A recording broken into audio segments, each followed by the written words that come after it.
Everyone, कैसे हो आप लोग। Welcome back to my channel reaction by Pooja. और आज का जो रिएक्शन होने वाला है वो होने वाला है अंशु शुभम ऑफिशियल के बारे में।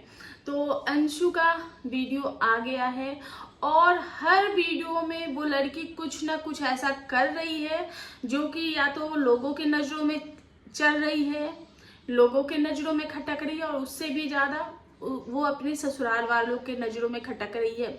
जिस चीज़ की उसकी लाइफ में कमी थी वो उसी चीज़ को टारगेट कर रही है। तो चलिए आज हम उस पर बात करते हैं। तो अंशु शुभम ऑफिशियल, जिसका मैंने कुछ पुराने वीडियोस भी मैं देख चुकी हूँ, और आज मैंने एक पुराना वीडियो देखा था जिसमें अंशु को खाना बनाना नहीं आता और वो फूट फूट के रो रही थी। वो जब रोती है तो एकदम छोटे बच्चों के जैसे रोती है, जिद करती है तो एक छोटे बच्चों के जैसे जिद करती है। हमें जब वो कैमरे पे दिखती है तो हमें एक छोटी बच्ची दिखती है जो कि चुलबुली है, शरारती है, लेकिन जब वो बातें करती है तो वो बच्ची नहीं रहती है। तो आखिर ये पैटर्न है क्या? तो और वो सोशल मीडिया पे आकर इस तरीके की बातें बार बार करना और अपनी गलती नहीं मानना, सबसे बड़ी बात। अंशु जो है वो कभी भी अपनी गलती नहीं मानती कि नहीं मेरे से गलती हुई है, वो कभी भी अपनी गलती नहीं मानती। तो हमने देखा जब अंशु की शादी हुई थी और शादी के बाद से ही वो व्लॉग बनाना स्टार्ट कर चुकी थी, और उसका जो व्लॉग है वो अच्छा खासा रीच दे रहा था। बहुत ज़्यादा लोग प्यार कर रहे थे क्योंकि जब से उनकी शादी हुई और शादी की तैयारियां हो रही थी तभी सचिन मनीषा से ये बार बार कहा जा रहा था कि भैया प्लीज़ अंशु के लिए अंशु का भी एक चैनल खोल दो, अंशु का भी एक चैनल खोल दो, ताकि अंशु जो है वो सेल्फ इंडिपेंडेंट हो पाए, उसके पास भी कुछ अर्न करने का कुछ साधन हो। हम लोग अंशु को सपोर्ट करेंगे। अंशु ने भी बताया कि हाँ उसे कुछ चीज़ें करनी, जैसे उससे एडवोकेट बनना है, तो एडवोकेट बनने के लिए पढ़ाई करने के लिए, और उनके पापा के कुछ सपने हैं जिसके लिए बहुत सारे पैसों की ज़रूरत है, और यूट्यूब एक इनकम का सोर्स है। तो हाँ मुझे ये चीज़ें करना पसंद भी है, तो मैं वीडियोस बनाऊंगी। तो बाकी सारी चीज़ें ठीक है। उनके जो ससुराल वाले, उन्होंने एक नई बहू जब ससुराल में आती है तो शादी करके, तो ये सारी चीज़ें, और ख़ास करके गांव मोहल्ले में, और वो जिस बिरादरी से आती है वो भी बहुत ज़्यादा मायने रखता है कि जिस बिरादरी से ये लोग आते हैं उस बिरादरी के लोग अपनी बहुओं को बहुत ज़्यादा पर्दे में रखते हैं, बहुत ज़्यादा दायरे में रखते हैं। लेकिन उसके बावजूद इनकी फैमिली में जो है, अंशु ने अपने अमित के पॉडकास्ट में भी बोला था कि जो मेरे ससुराल वाले वहाँ सबको वीडियोज और ब्लॉग बनाना पसंद है, तो अंशु के लिए इतनी ज़्यादा प्रॉब्लमेटिक नहीं हुई। और अंशु की ये जो ब्लॉगिंग जर्नी है वो बहुत ही ज़्यादा स्मूथ तरीके से चल रही है, और ख़ास करके तब क्योंकि अंशु के जो पति हैं उनको भी ये सारी चीज़ें पसंद है और वो अंशु को फुल सपोर्ट करते हैं। तो इतना अच्छा परिवार, जब से हमने देखा अंशु के परिवार का बहुत ही ज़्यादा मिलनसार था, सारी चीज़ें बहुत अच्छी चली। एक वीडियो आता है जिसमें वो खाना बनाती है और खाना उसको नहीं आता है बनाना, और वो उस वीडियोस में फूट फूट के रोती है। वहीं पे हमने देखा कि जो सचिन है वो अंशु से मिलने गए थे। जब अंशु से सचिन मिलने गए थे तो वो एकदम छोटे से बच्चे जैसे 5-6 साल के बच्चे रोते हैं वैसे रो रहे थे, और सचिन भी उसको बच्ची के जैसे ही ट्रीट कर रहे थे और बच्ची के जैसे ही उसको मना रहे थे। वो भी हमने देखा। उसके 2-3 दिन बाद एक वीडियो आता है जिसमें अंशु रोती है और इनडायरेक्टली अपनी सासू माँ को बोलती है, और उस वीडियो में वो इनडायरेक्टली ही अपनी सास को टारगेट करती है, और वो घर छोड़ के जाने की भी बात करती है सोशल मीडिया पे। देखो, एक तो बिहार, ऊपर से एक छोटे शहर की लड़की और नई बहू अगर घर छोड़ के जा रही है तो ससुराल वालों पे बहुत बड़ा एलिगेशन लगता है। सोशल मीडिया पे आके इस तरीके की चीज़ें वो बोल रही है, तो कहीं ना कहीं वहाँ से इनकी जो ससुराल वाले हैं वहाँ से इससे थोड़े से खफा हैं। बाकी सारी चीज़ें ठीक दिख रही है, लेकिन कहीं ना कहीं अंशु के इस नेचर के वजह से उनसे खफा है। और सिर्फ अंशु के ससुराल वाले ही नहीं, क्योंकि जो अंशु ने वीडियो डाला था और उसमें उन्होंने इनडायरेक्टली अपनी सासू माँ को टारगेट किया था। शादी के 1 महीने भी नहीं हुए थे और उसके बाद उन्होंने अपने पति को बोला था कि मेरे पति के साथ मेरा कुछ नहीं है, लेकिन बाकी किसी का नाम नहीं लिया था। तो कहीं ना कहीं उनके ससुराल वाले टारगेट हो गए और उनके ससुराल वालों पे लोग इल्जाम लगाने लगे। सोशल मीडिया पे भी उनके ससुराल वाले सुन रहे थे और आसपास के नाते रिश्तेदार में भी उनके ससुराल वालों को सुनना पड़ा होगा। उसके बावजूद सचिन भी काफी दिन तक गुस्सा थे और अंशु ने बहुत ही प्यार से, बहुत ही क्यूट तरीके से सचिन को मना लिया। तो उन्होंने जब सचिन को मनाया तो हम लोगों ने देखा वो ऑन कैमरा था, लेकिन ऑफ कैमरा क्या उन्होंने अपनी सास से बात की, अपनी सास से माफी मांगी, ये हमने नहीं देखा। अगर उसने वीडियो डाला है, अगर आप लोगों ने देखा है तो प्लीज कमेंट करके बताना, क्योंकि हमने तो नहीं देखा है। तो कहीं ना कहीं ये जो चीजें हैं वो अंशु के लिए थोड़ी सी दिक्कत हो गई। उसके बाद एक दिन ऐसा वीडियो आता है, क्योंकि अंशु ने स्टार्टिंग में ही बोला था कि जब वो शादी करके आई थी कुछ ही दिन हुए थे और उसने अपनी सास के गले पे तलवार रख दिया था कि मुझे अपना बेटा दे दो, तो वो हंसी मजाक में था। लेकिन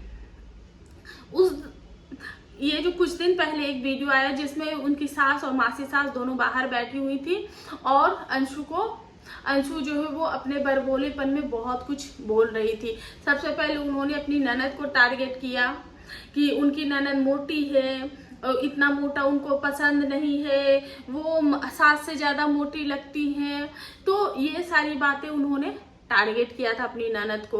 भले ही वो हंसी मजाक में थी, लेकिन सोशल मीडिया पे आप इतनी भी बच्ची नहीं, क्योंकि आप हर टाइम बच्ची नहीं बन सकती। जब आपको अपनी बातें बोलनी होती है तो आप बच्ची बन जाती हैं, और जब सामने वाला आपको बोलता है तो आपको बुरा लग जाता है, तब आप बड़ी बन जाती है।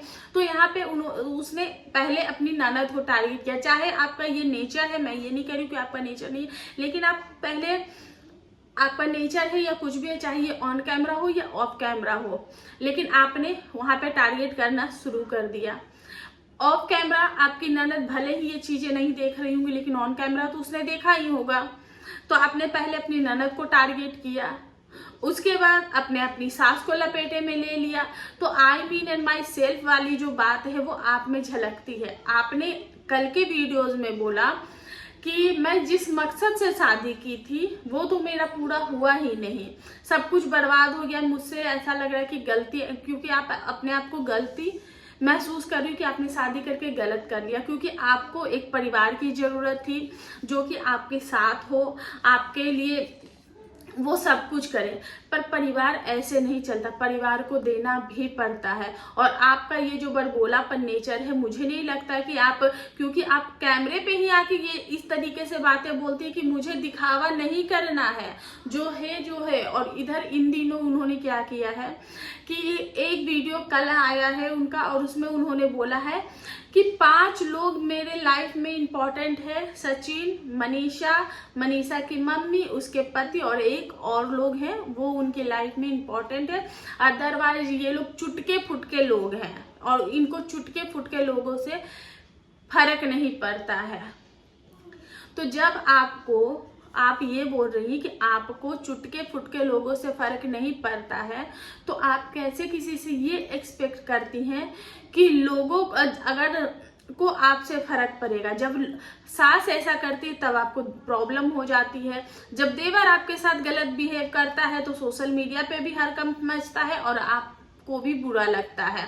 आपको अपने सेल्फ रिस्पेक्ट की इतनी पड़ी है तो आपको ये नहीं समझ में आ रहा है कि किसी और का भी सेल्फ रिस्पेक्ट होगा। आपका जो भी है नेचर है, बिहेवियर है, जो भी है, वो आप अपनी सास माँ के साथ ऑफ कैमरा रखो ना। ऑन कैमरा हर चीज दिखाने का, और हर बार आप अपने सास ससुर को, अपने ससुर जी को नहीं लेकिन सास को, देवर को बार बार आप टारगेट कर रही हो। आप इस चीज को मानो कि आप टारगेट कर रही हो, चाहे वो आप नादानी में कर रही हो, चाहे आपका ये नेचर हो, या फिर आप जानबूझ के कर रही हो। क्योंकि अगर नादानी में कर रही होती तो आपकी सबसे बड़ी जो गलती है कि आप अपनी गलती नहीं मानती हैं। आपको अगर लोग समझाने की कोशिश करते हो तो आप एक बार उस पर कोशिश तो करो, पर नहीं, आपको कोशिश नहीं करना है। और हर बार एक एलिगेशन के साथ आती है, उस पर और भी डट के दूसरा दूसरे राह पे चलने के लिए आप तैयार हो जाती। एक बार आपने इस वीडियो में कुछ बोला, उस पर लोग आपको समझाने लगते हैं, तो आपके पास उस बात को कट करने का तरीका होता है और आपको यही कहना है कि मैं तो ऐसी ही हूँ, मुझे किसी से फर्क नहीं पड़ता, मैं ऐसी ही हूँ। तो जब आपको किसी से फर्क नहीं पड़ता है तो आप सामने वाले से किसी भी तरीके की चीजें एक्सपेक्ट कैसे कर सकती हो।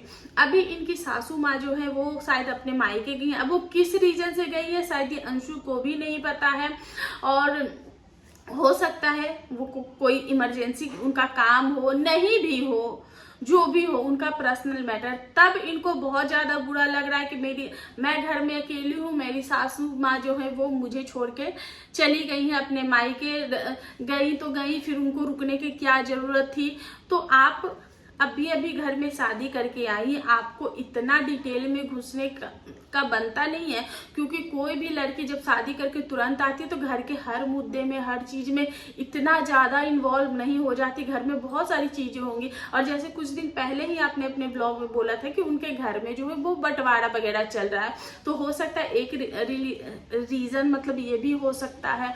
अब आप इतनी भी बच्ची नहीं है, आपने कल के जो वीडियो है उसमें आपने दिखाया कि आप डर गई थी और किस तरीके से आप बच्चे की तरह रो रही थी। तो जब आपका ये जो बच्चे वाला नेचर आता है, डेफिनेटली हम लोग भी उसको अप्रिशिएट करते हैं और समझते हैं कि आप में बचपना है।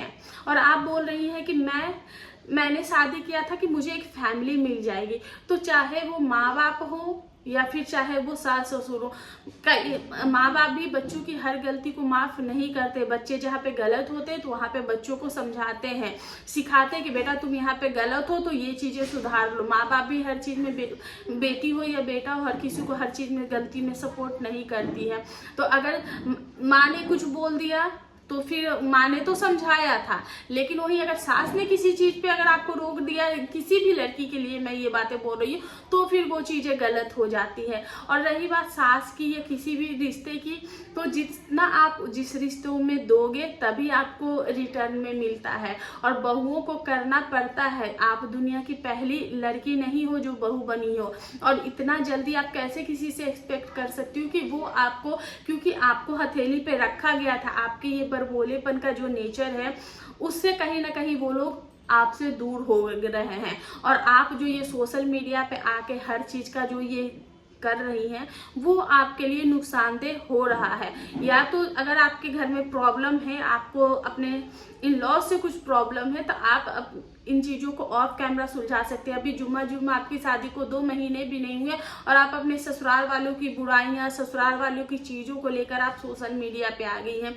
यहाँ पे आपको कुछ लोग सपोर्ट करेंगे, कुछ लोग आपको हेट भी करेंगे, तो शायद मुझे नहीं लगता कि आप उतना झेलने के लिए तैयार हो।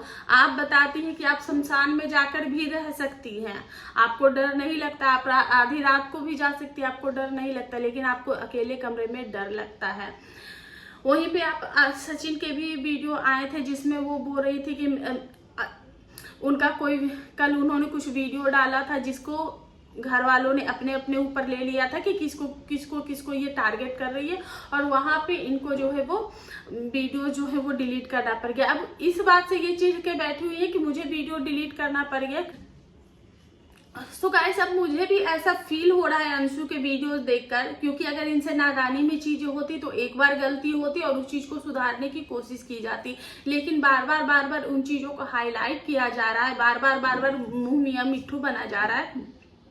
तो कहीं ना कहीं ये चीजों जो है वो जानबूझकर किया जा रहा है, और शायद इसको, क्योंकि ये कुछ टाइम से अकेले रह रही है और इसका ये नेचर भी है कि ये किसी का सुनकर नहीं ले सकती। तो जब आप किसी का सुनकर नहीं ले सकती, जब आप किसी के साथ एडजस्ट ही नहीं कर पाओगी, तो दिक्कत तो आपको होगी।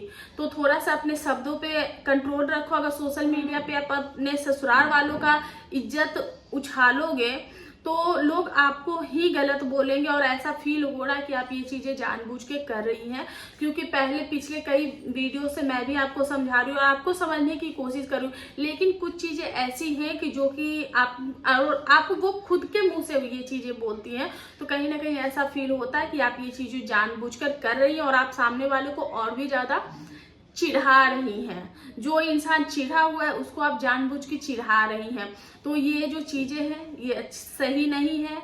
और इस पे आप लोगों का क्या कहना प्लीज कमेंट करके जरूर बताना, क्योंकि कुछ लोग अंशु के सपोर्ट में है, कुछ लोग अंशु के खिलाफ है, और कुछ लोग कह रहे हैं कि ये जो अंशु है ये जानबूझ के चीजें कर रही, जानबूझ के ससुराल वालों को नीचा दिखा रही ताकि ये अपने पति के साथ अकेले रहे।